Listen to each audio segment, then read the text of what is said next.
We actually have forms that deal with this because we have homes sometimes that are foreclosed, or sometimes people are growing marijuana, which is legal here in New Mexico, provided you have all the proper permits and things like that. But there can be repercussions with that. So, Aspen, I'm going to jump to you first. What are your experiences with, let's just talk about marijuana specifically, because I think that's probably the biggest thing that most people would deal with. What are some of the things to know if you are an owner and you are growing marijuana for personal use or for distribution? How would that affect you in real estate? There's quite a few things that it could affect. One of the biggest ones probably being the insurance factor. You're probably going to have a hard time getting insurance on the property. But something that I would know is something we don't really see here very much, which is mold. Typically, whenever you're doing any type of growing, you're going to have more humidity, which could bring mold into the house as well. Or the wiring could be different. There's a lot of different things that really could affect, specifically whenever you're talking about growing like marijuana in a house. Yeah.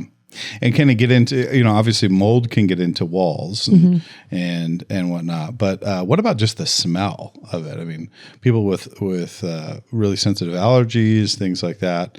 I would consider that, like, if you are buying a house that had I think cigarettes are more harmful to a house than smoking marijuana is, because cigarettes, just the tar in it attaches to everything.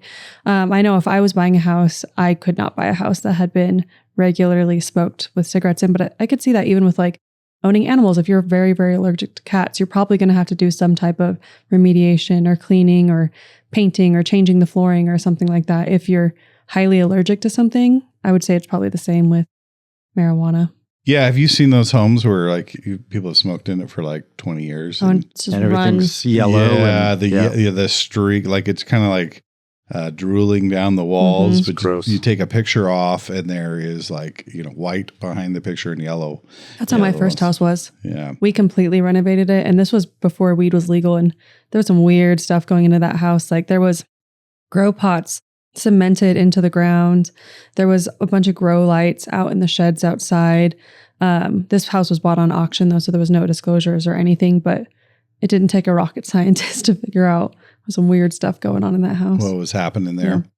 Yeah. And mold, I like to tell clients, like, look, it usually takes, not all the time, but it usually takes 3 things to create mold that's going to be harmful for you. And that's one, you have to have the condition, you have to have a space that it's going to happen in.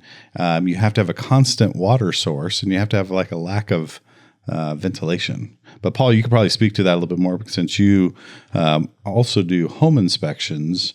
What have you seen in regard to moldy conditions and how it can affect a property? Well, I think before, I've seen a lot of mold in doing home inspections, but I think the one house that I saw was before weed was legal here, and before I was in inspecting, I went out to this double wide, and what they did was they put plastic up around everything. So they tried to have a tropical greenhouse, environment, a greenhouse inside the house. And as soon as we walked in, I was like, this is not good. They're growing something in here. You couldn't smell it because they were keeping it. Well, I couldn't smell it. I can't smell much anyway. But as soon as I walked in, I started seeing mold everywhere. So yeah, no ventilation, because all they vented it out, but it was just a passive vent. So there was no fans or anything like that. But the humidity had gotten to the rest of the house, and it was all like wood paneling on the walls. If you had pulled that off, I bet it was mold everywhere. I found that with the house in Durango. They were growing tropical plants inside. And I was like, this place has got to be just riddled with mold because it was so humid in the house with no ventilation, no airflow. The same thing, they blocked off all the places where you would have airflow.